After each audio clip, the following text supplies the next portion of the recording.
Great to see everybody this morning. We're glad that you're here. We started last Sunday a new study in which we're going to take just a pretty quick overview of what's called the wisdom literature in the Old Testament. Job, Psalms, Proverbs, Ecclesiastes are the books that we're going to be looking at. The first two lessons are about Job, and we got into that last week. We're going to try to finish that up. So we got to finish lesson 1, but hopefully also incorporate lesson 2 and be finished with our look at Job after the class this morning. We won't go back to rehearse all that we discussed last week. Really interesting how it came to pass that Job was tested and tempted. The first trial, of course, was the loss of everything that he had effectively. All of his wealth, his children. Satan struck a devastating blow upon him, and yet he remained faithful. Remember, at the end of chapter 1, after all of those calamities had befallen him, it said, very famously, Job said, "The Lord giveth, the Lord taketh away, blessed be the name of the Lord." And the chapter ends, chapter 1, verse 22, "In all this Job sinned not, nor charged God foolishly." Well, then Satan said, "Yeah, but..." So again, God said, "Have you considered my servant Job?" And Satan said, "Yeah, but if you let me affect him personally, his own body and being, surely," verse 5, chapter 2, verse 5, "Put forth thy hand now and touch his bone and his flesh, and he will curse thee to thy face." And the Lord said to Satan, "Behold, he's in thine hand, but save his life." We commented last week about the fact that Satan had to have the go-ahead from God. Satan is limited by God. Satan's powers, he obviously has intense powers, but they're limited by God. But in this case, God said, you can test him, you can afflict his body, but do not take his life. And so, of course, it was a terrible affliction that Job suffered. Verse 7, chapter 2, verse 7. "So went Satan forth from the presence of the Lord and smote Job with sore boils from the sole of his foot to the crown of his head, unto his crown. And he took him a potsherd to scrape himself withal, and he sat down among the ashes." I mean, I just don't imagine that we can even come close to comprehending the intensity of the suffering that Job was afflicted with. Just incredible suffering. And then, of course, those close to him, beginning with his wife, make it all the worse. Keep reading there. Verse 9, "Then said his wife unto him, Dost thou still retain thine integrity? Curse God and die. But he said unto her, Thou speakest as one of the foolish women speaketh. What? Shall we receive good at the hand of God, and shall we not receive evil? In all this did not Job sin with his lips." And so again, very commendable, highly impressive that he's been through this all, lost all of his children, lost all of his wealth. Now he's lost his health, and his wife comes to him, and she ends up being an additional source of temptation. Just curse God and die. Come on, get it over with. There's so many lessons in the book of Job, but one of the lessons is we need to be careful about how we interact with people in times of suffering. And we're going to see that especially with Job's friends here as we get into the rest of this. But we often have occasion to interact with people who are going through tremendous trials and difficulties, and we need to be very careful that we don't make the trial worse than it already is. And we can, and I'm sure I have in various times, and maybe you feel the same way. Maybe that you didn't approach a situation properly, and that whatever you said or did may have ended up making it worse instead of better. We need to be careful to not do that. I suppose sometimes it's inevitable, because some people will take everything wrong that you try to do. But to the best of our ability, we need to limit the situation wherein we make things worse. Tom? Satan went through and inflicted all this on Job's family. We think that was direct result. But here his wife suffered those same things. She lost all her family as well. Yeah. So, you know. She failed the test. Huh? She failed the test. She failed the test, but Satan used that. Yeah. There's probably a reason why he didn't, you know, take his wife away from him either, because, you know, he used that to, you know, Satan used that to. Tom makes a good point. She'd been through the same trial. Her personal wealth is gone. Her family is gone. But now she's got the wrong attitude, curse God and die. And she actually ends up being, as Tom said, Satan is able to use her to tempt Job even further. Of course, the part that we remember most of all is about the three friends of Job. So beginning verse 11, now when Job's three friends heard of all the evil that was come upon them, they came every one from his own place, Eliphaz the Temanite, and Bildad the Shuhite, and Zophar the Naamathite, for they had made an appointment together to come to mourn with him and to comfort him. And when they lifted up their eyes afar off and knew him not, they lifted up their voices and wept, and they rent every one his mantle and sprinkled dust upon their heads toward heaven. So they sat down with him upon the ground 7 days and 7 nights, and none spake a word unto him, for they saw that his grief was very great. I don't know if you remember several weeks ago, we had a Sunday night sermon on Job's friends, what they did right and what they did wrong. Well, here in this introduction, this was good. They were doing the right thing. They made a plan. They got together. They met up to go see Job. Their intention was to mourn with him and to comfort him. That's all good. That's very good. They were obviously compassionate upon him. When they saw the horrible shape he was in, they didn't even recognize him. He was in such terrible shape. They wept, they rent their clothes, they sprinkled dirt on their heads. They sat down 7 days and nights. They just sat with him in silent grief. That's pretty impressive. I mean, I think that's really impressive that his friends would do that sort of thing. The problem was that when they then began to speak, what they said was wrong, and instead of comforting Job, they ended up compounding his grief. I just picked out this. Obviously there's many chapters here. I just picked out a few highlight verses to sort of emphasize what they were saying to him. So first of all, Eliphaz, chapter 4, verse 7.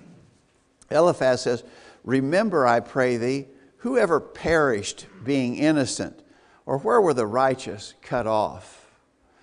So get what he's implying there. Job, you're in a bad shape. Did you ever know anybody that was a good person that suffered the kind of things you suffered? Did you ever know a righteous person who got cut off like you have been cut off? And so the thrust of these comforters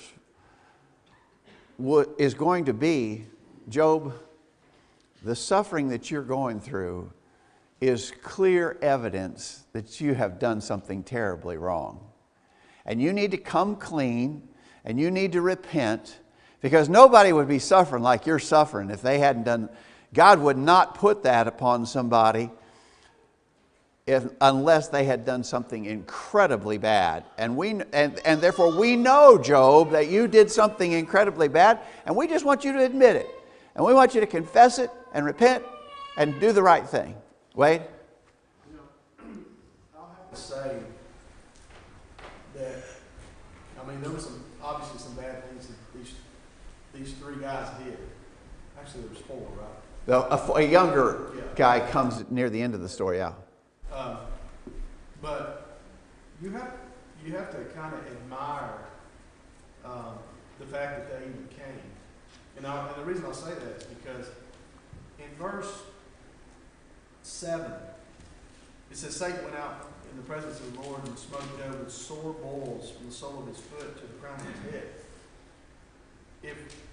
Back in those days, if you would have seen somebody that had boils all over them, you probably wouldn't even want to even be near them. Might look like leprosy. Yeah, I mean, because you wouldn't know what was going on, and you'd have been afraid of that. So for them to even come to him and sit around and talk to him, showing that they had a little bit of courage, Courage and compassion. Yeah, like I said, I think that they did.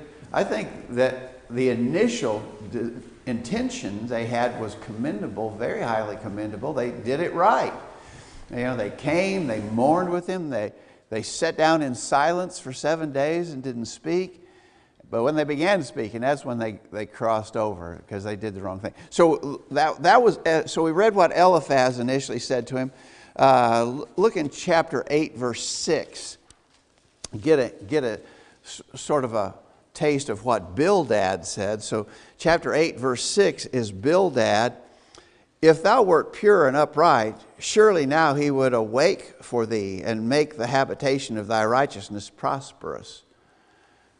If thou wert pure and upright, the Lord would hear you, and this stuff wouldn't be happening to you. So again, same message from Bildad. And then skip to chapter 11, verses 5 and 6. Here's what Zophar said. Chapter 11, verse 5 and 6.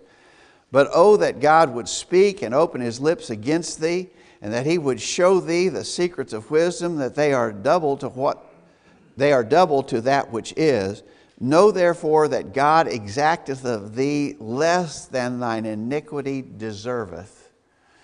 Now he's not just implying, he's coming right out. You have surely not even suffered half of what you deserve, what you did. I don't know what you did. It had to be just horrible. But I'm sure God hasn't punished you half of what you deserve for what you did. So in all three instances, you'd have to say these guys are jumping to conclusions that they don't have the evidence to support. And that's something, again, there's so many lessons here, but that's a lesson that we have to really take away. We need to be careful about jumping to conclusions that it may or may not be so, but if we don't have the evidence to support the conclusion, it's not wrong to draw conclusions, but you can't jump to conclusions, and you can't draw unwarranted conclusions, and that's what these guys are doing. Wade? This was a great lesson for God to be able to teach early on, because even though the book of Job shows that just because you don't sin doesn't mean you can't, get bad things to happen to you. But later on in John chapter 9, Jesus was asked. So here in verse 1, and as he passed by, he saw a man blind from birth, and his disciples asked him, saying, Rabbi, who sinned, this man or his parents, that he should be born blind?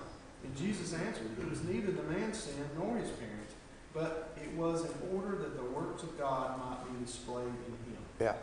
So what that proves is this idea has been around a long time. Job is maybe the oldest book in our Bible.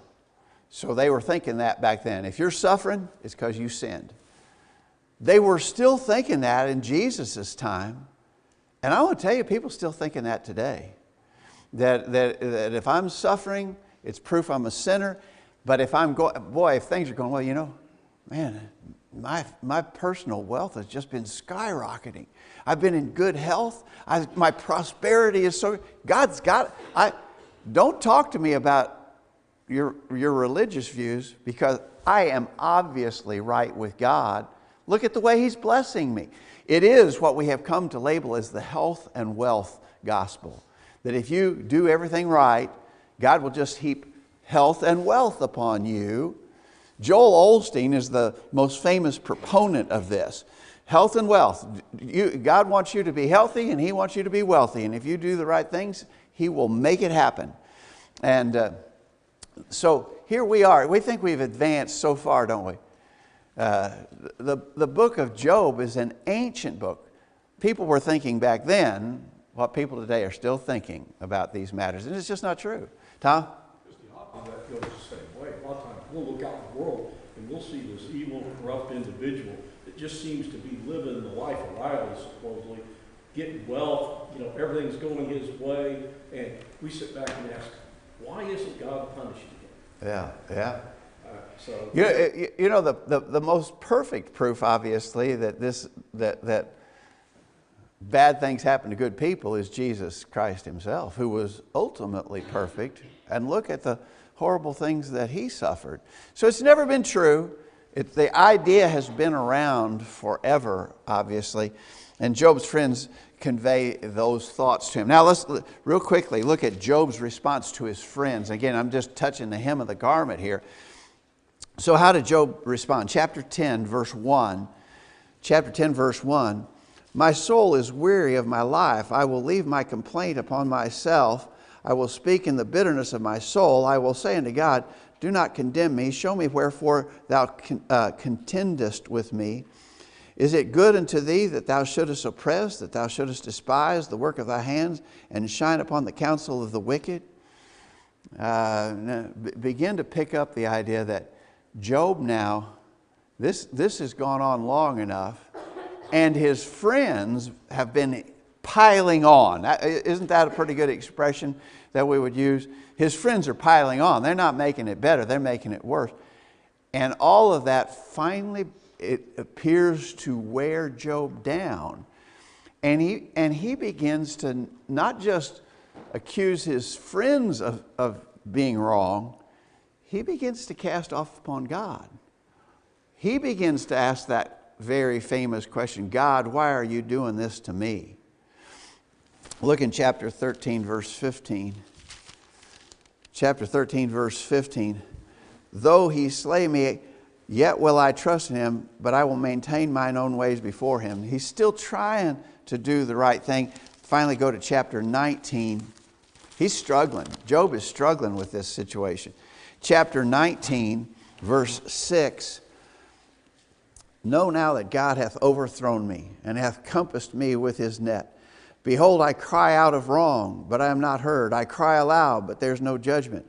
He hath fenced up my way that I cannot pass, and he hath set darkness in my path. He hath stripped me of my glory and taken the crown from my head. He hath destroyed me on every side. I'm gone, and my hope hath he removed like a tree. So Job gets fully off track, I think, into the idea that we so often express, God, why are you doing this to me? You know. One lesson that we repeat so often is God actually didn't do that. Satan was the one who brought that all upon him. Now we understand that God had allowed it to be so, but God wasn't the actual producer of the evil that Job suffered. God allowed him to be tested in this way. But if you really wanted to blame the true source, you would blame Satan. But Job got to that point of accusing God, of wrongly expressing a bitterness toward God concerning all that had happened. All right, so as we get toward the end of the book, now this gets us into lesson 2. Finally, we're ready to get into lesson 2. If you skip over to chapter 38, God begins to address Job concerning these matters. And again, it's a long reading. We won't have time to read it all. But in chapter 38, begin verse 1. Then the Lord answered Job out of the whirlwind and said, Who is this that darkeneth counsel by words without knowledge?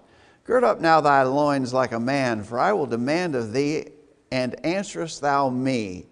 Where wast thou when I laid the foundations of the earth? Declare if thou hast understanding. Who hath laid the measures thereof, if thou knowest? Or who hath stretched the line upon it? And it keeps going on that way. Basically, God is saying, Job, who are you to challenge me? Where were you when I laid the foundations of the earth? God is basically saying, I created everything. I am the creator. I am the eternal creator. Who are you to lay these challenges upon me? So that's the way it is, the way it goes forward. That basically God puts upon Job that you are not in a position to challenge anything that I do.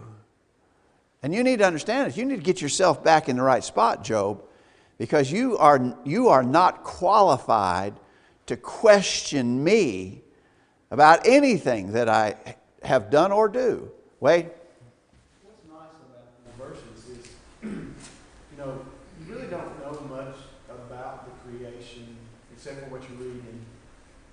Genesis.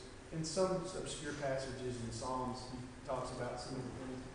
But in Job, he details some things that we never got before. So when he talks about the foundations of the earth, or he talks about in verse 7, when the morning stars sang together, and he talks about in verse 10, when he placed the boundaries.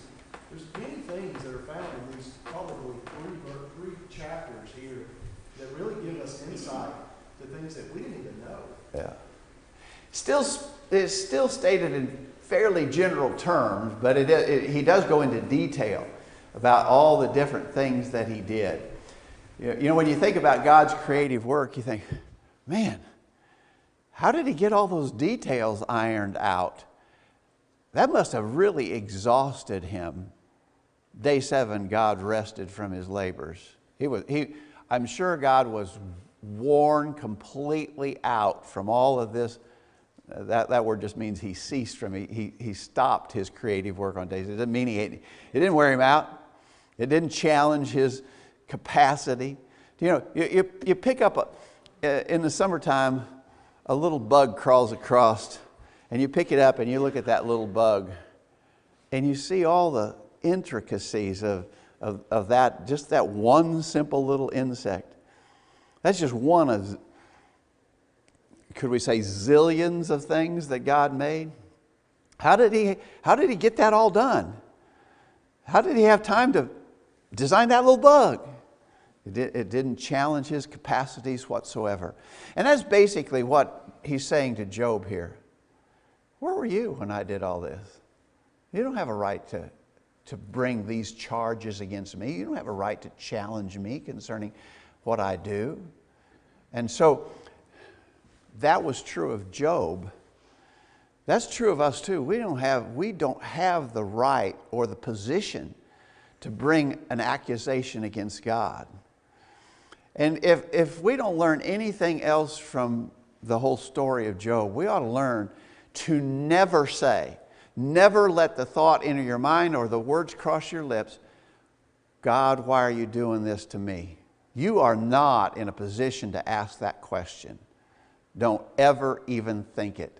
Tom? New Time Standard there in verse 3, God responds to him. He says, and I will ask you, and you will instruct me. Yeah. God sort of puts the tables turn. Okay, I'm the master and you're the student. But now I'm going to put you in the thing of the master, and I'm going to ask you questions like a student would ask his master. And that sort of gives us a little bit of perspective on how God is humbling Job. Yeah. How many of us that would be a novice in something, going through and trying to instruct the master on how to do something? Gordon builds cabinets, and I come in there not knowing anything about cabinets, and I turn around and start telling Gordon how to build it. It just doesn't seem right. Yeah. You're exactly. I think that's a good illustration. I've known of instances where an individual would take a job, and almost as soon as they got on the job, they started telling their bosses or the business owner how he ought to be doing his business. That doesn't go over well. So here's this guy. We just hired him. He's only been on the job 3 days, and he's trying to tell I own this business, and I just hired this guy 3 days ago. He's trying to tell me how I should be running my business. I don't care whether he's right or wrong. I don't care about whatever idea he's expressing. He's not in a position to be telling me how to run my business. He's only been working for me for 3 days. But we've known cases like that. We've known individuals who made that mistake of presumptuously trying to tell their bosses how to do their business. And they typically lose their jobs for that sort of thing. Bosses don't usually put up very well with that sort of conduct. But that is effectively what Job was doing. And as Tom said, God put it back on him. You tell me. You think you know so much, you answer me. And and look, so the question 3 there on lesson 2 was, what does this examination cause Job to realize? Chapter 40, verses 3 through 5. Then Job answered the Lord and said, Behold, I am vile. What shall I answer thee? I will lay my hand upon my mouth. Once have I spoken, but I will not answer. Yea, twice, but I will proceed no further. The result of this first exchange between God and Job is, I put my hand on my mouth. I spoke, and I should not have said what I said. That's pretty impressive on Job's part, I think, the humility to say, oops, I crossed the line there. I spoke when I didn't know what I was talking about. I need to hush my mouth. And,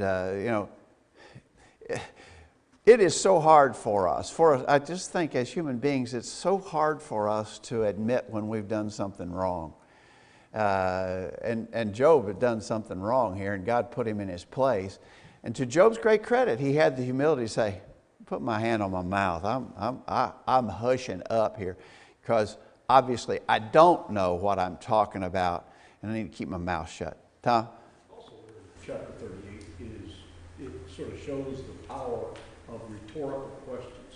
Yeah.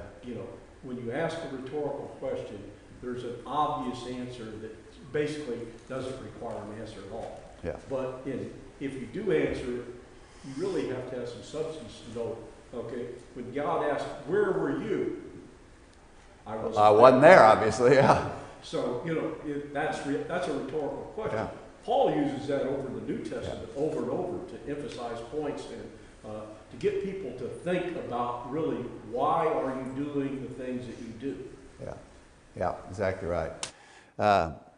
Really, again, obviously we could spend a lot more time here, but those are powerful. Those chapters are powerful when God is just basically asking question after question of Job, and Job doesn't have the answer. And to his credit, he admits, I was out of place. I should not have spoken. I will not say more. All right, so God addresses him again. Let's read in chapter 40, beginning verse 6. Then answered the Lord unto Job out of the whirlwind and said, Gird up thy loins now like a man. I will demand of thee, and declare thou unto me, Wilt thou also disannul my judgment? Wilt thou condemn me that thou mayest be righteous? Again, God's not done with Job yet. And he said, I got some more questions for you. Not only do you don't have the standing, we've been hearing a lot in the news about standing. You don't have standing to bring a case. Well, Job didn't have standing to bring a case against God. And he didn't know what he was talking about, and he's admitted it. But now it's not just, where were you when I created the worlds? Now he's saying, God is challenging him, do you have the right to condemn me? In other words, Job, you're trying to condemn me to make yourself look good. Notice there in verse 8, wilt thou condemn me that thou mayest be righteous? In other words, he's saying, Job, you realize that you are casting off on me to try and make yourself look better. How wrong is that? So maybe just a thought about God here. God is pictured in a lot of people's minds as this sort of doting grandfather. And his grandchildren are so special to him, he can't ever bring himself to say anything negative about them. They're just so wonderful. And so God just thinks we're so wonderful. And he just overlooks everything.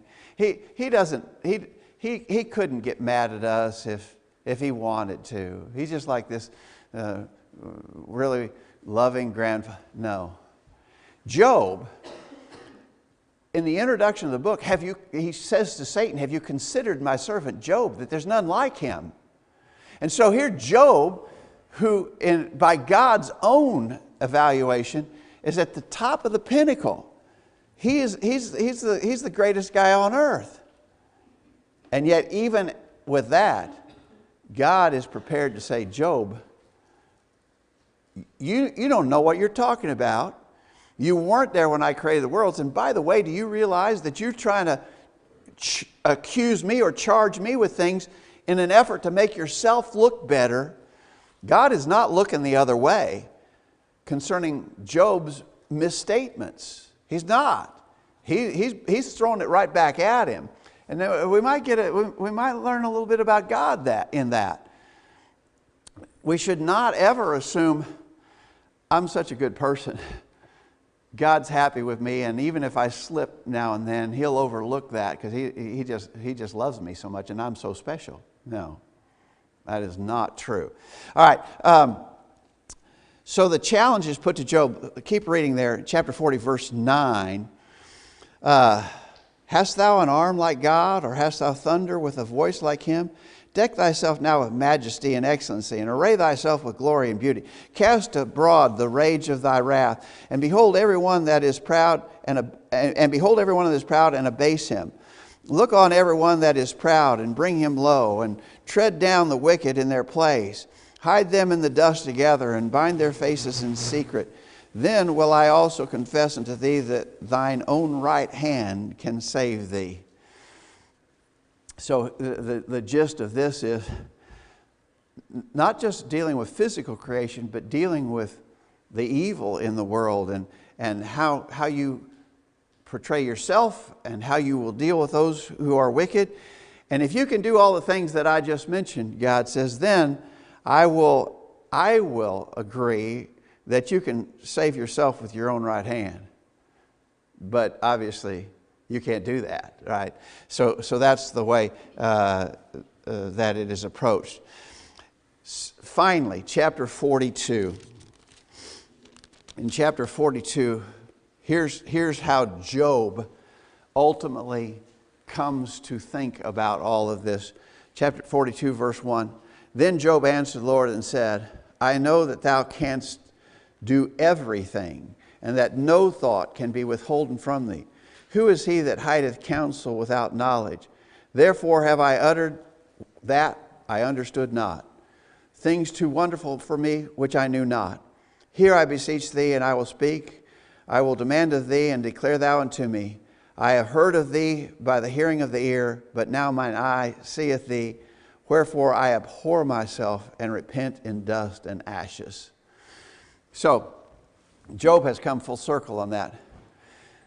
And again, I think it's to his wonderful credit that he did so, that he had the humility to say, I spoke about things I just don't understand. I mentioned things that I don't know anything about, and I am totally wrong in what I've done.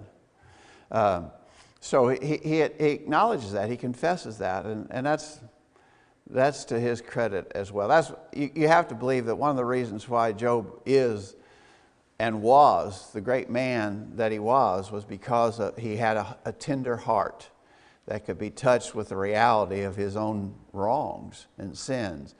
And so but as you picture the book of Job, I think if you look at that progression, when he lost everything, he sinned not with his lips. When his wife tormented him, he sinned not with his lips. But things are accumulating, things are piling up on him.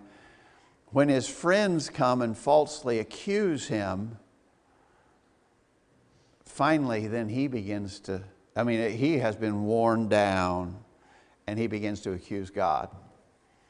And so he says several things, he makes several statements wherein he has gone off, he's gotten off track, and he accuses God. So God confronts him, and when God confronts him, he acknowledges, I was wrong, I repent in ashes.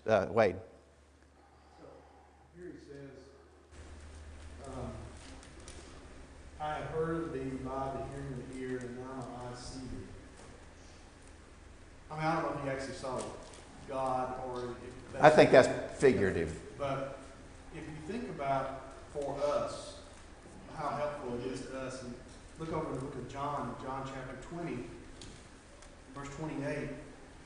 This is when Thomas was saying to Jesus, I'm not going to believe who you are until I put my finger So, verse 28, it says, Thomas answered and said to him, My Lord and my God. And Jesus said to him, Because you have seen me, have you believed? But blessed are they who did not see me yet believe. Yeah. So, I mean, we're reading the words, we're seeing what is happening, and we're making a judgment based upon that, and we're believing. How blessed are we going to be because of all this that Job went through? Yeah, good. Tom? There in verse 4, he sort of reverses what God told him.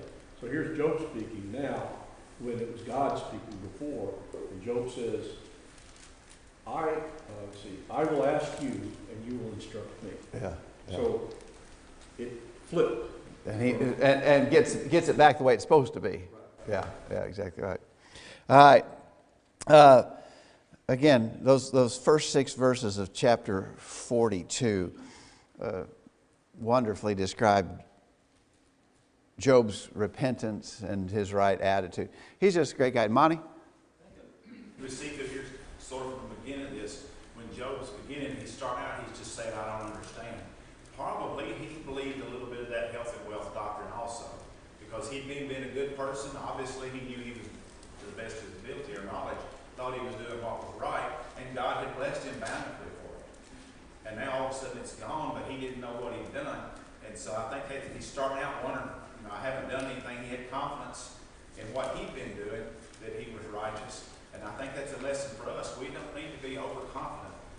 Just because things have been going well for us and we're pretty sure we're doing everything that we're supposed to do, our confidence doesn't need to be in our righteousness. It needs to be in God's righteousness. And I think that's the contrast God's telling him here. You put too much confidence in yourself, and even his friends told him that to some extent. You put too much confidence in yourself and your righteousness, then you need to get over that and have your whole confidence in God, because as the New Testament tells us, when we've done everything that we're supposed to do, we're still unprofitable servants. So we don't need to get too overconfident in that we're being such good people, because we're not. Right. I think that's well said. All right. Now, Job was not the only person who misspoke in this story.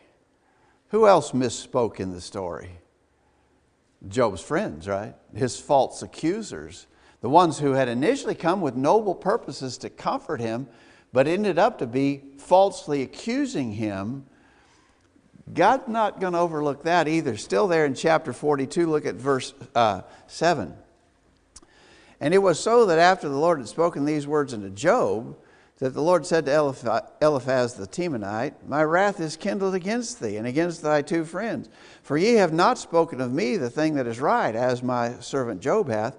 Therefore take unto you now 7 bullocks and 7 rams, and go to my servant Job, and offer up for yourselves a burnt offering. And my servant Job shall pray for you. For him will I accept, lest I deal with you after your folly, in that ye have not spoken of me the thing which is right, like my servant Job. And so God didn't ignore the fact that those guys were way out of line too.